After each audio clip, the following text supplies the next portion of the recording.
Tired and somewhat bored, the Ashian consul silently retreated to his species' quarters as the playful melodies and romantic waltzes echoed through the grand and elegant palace. Had enough, uncle? Yes, dear nephew. Mind if I take a seat next to you? The young adjutant extended his arm towards the chair opposite him with a bright smile. As the diplomat sat down, his brother's son poured some hot beverage to quell his thirst and calm his senses. This is? Stuttered the weary Ashian as his pupils widened after taking a sip from the cup. Daring, first flush. It just came as a gift. Apparently, one of the finest batches of the season. Uncle, are you feeling well? The nephew asked worriedly after noticing the pale look on his face. Ah, I'm sorry. I am. I haven't tasted this in a long while, replied the venerable politician with a sad, concealed undertone, one that would have gone unnoticed by most. Is there something you want to tell me, uncle? Said the other, having picked up on the sorrow hidden under many years of experience on the political stage. Well, we still have plenty of time before someone comes looking for me. Mind if I tell you a story? It's a sort of burden that I have been carrying all this time, unbeknownst to everyone. Hearing these words, the young Ashian put down his drink and assumed an appropriate posture. As the background music lightened the atmosphere, the consul began to speak softly. As you well know, long ago, before I stepped into the political landscape, I used to sail the cosmos, navigate the stars. His nephew was very well acquainted with the numerous travels and findings of his uncle, as all Ashians were.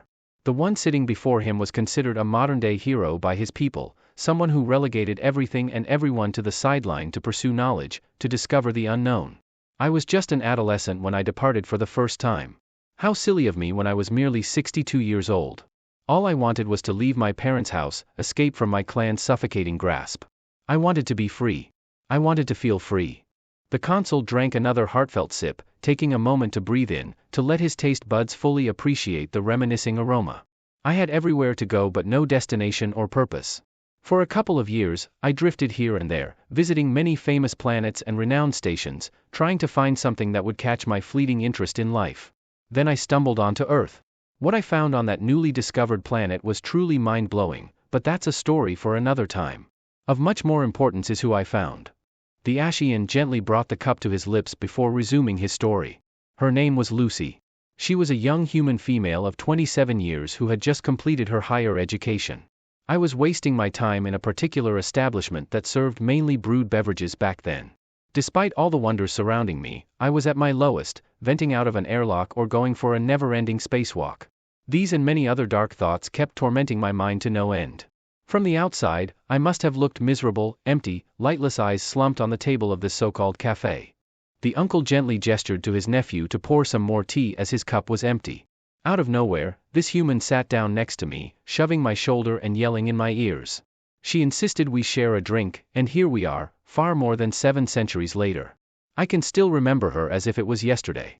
Her bright smile and sharp gaze permanently carved her image in my mind. Uncle, are you sure you want to continue?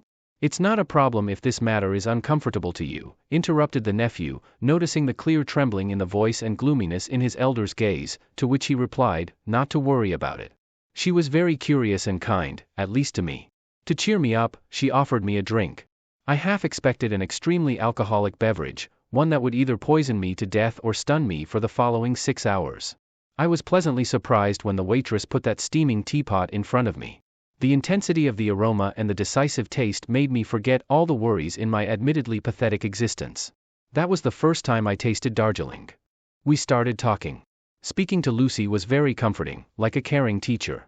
She would quietly and carefully listen to all my first-world problems and troubles for hours and hours, long after the sun had set over the horizon. As the store was closing, she asked me to meet her at that same cafe the following day at the same time. And I'm guessing you did, uncle, exclaimed the adjutant while lighting a cigarette stuck between his lips. For a whole week, I spent every afternoon drinking tea and talking to that human about our problems, complaining about our mundane lives, our problems. Was she in a similar situation to yours? Sort of. While I left my clan of my own will, Lucy's family disowned her. Her parents had other ideas regarding her profession. They insisted she follow the family tradition and become a lawyer, so she ran off. Instead of law, she majored in astrophysics and dreamt of exploring the universe. The nephew was visibly astonished, having pieced together the bits and pieces of the puzzle his uncle sprinkled around, hidden in his story. I think you understand where I'm getting to. Well, what are a few human years for someone like me, fated to live for 1,000? I told myself. There I was with a boatload of money and nothing to do, while she was penniless with everything to accomplish. Out of boredom, or maybe intrigue, I asked her if she wanted to come with me, aimlessly sail the solar winds or look under the rocks of desert planets. She said yes. So that's how you started your legendary career as a space explorer?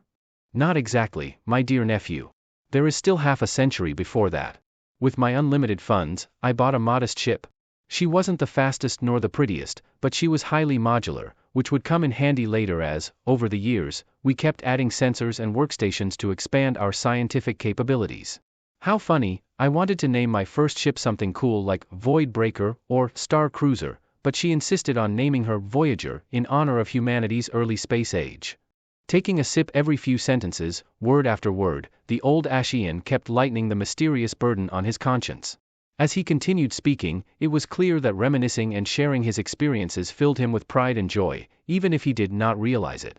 For over 4 decades, we traveled far and wide, mapping and exploring this mysterious ocean of stars that Terran called the Milky Way. Here and there, some other random outcast would join the crew for a couple of expeditions, but most of the time, it was only the two of us. Time with her flew by. Touring the universe with Lucy gave me uncountable memorable experiences and allowed me to see the true unfiltered beauty of the primordial offspring of physics, the celestial bodies. I will be forever grateful to her. I'm sorry to interrupt you, Uncle, but as you said earlier, the human lifespan is much shorter than ours. You said that you spent over 40 years with her. What occurred after that? She must have been nearly 80 by then.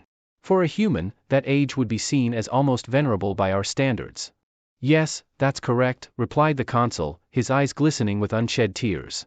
The young Ashian was bewildered and unsure how to respond to this sudden display of emotion from the usually stoic and methodical politician. One day, she was gone. While moored at a space station, she removed the transponder and set off with the Voyager while I was asleep. She only left me a simple, sorry, written on a sash of Darjeeling tea, my favorite. Why would she do that? It's something I wouldn't know for years. For many years after discovering it, I was confused, outraged, and deeply saddened. I quickly acquired another ship, the fastest and most advanced available, and set out to find her. I spent a decade searching for her far and wide, following the faint trail of crumbs she left wherever she went, through nebulae and asteroid fields, passing by neutron stars and black holes. Eventually, I reached the far end of the Orion Arm. There, after 2 decades of frantic searching, I found Voyager, powerless, drifting through intergalactic space, with a cockpit proudly pointing toward the bright mass of stars we call our galaxy. After the first dozen years, I gave up on finding her alive, knowing the human lifespan is much shorter than ours. Still, those years felt alive, while searching for someone I knew had passed away. The nephew was so captivated and intrigued by the mournful and enigmatic story his uncle was unfolding that he forgot to smoke his cigarette, now consumed and turned to ash between his fingers before he could even realize it. What happened then? He asked eagerly. I boarded the ship and found a data log that had been waiting for me for who knows how long. Its contents answered all the long-standing questions that had painfully weighed down my heart. Hello. I hope this message finds you well. I know I left in a hurry, but to tell the truth, I was scared and insecure. I didn't want you to see me grow old, to see me wither away under your eternally youthful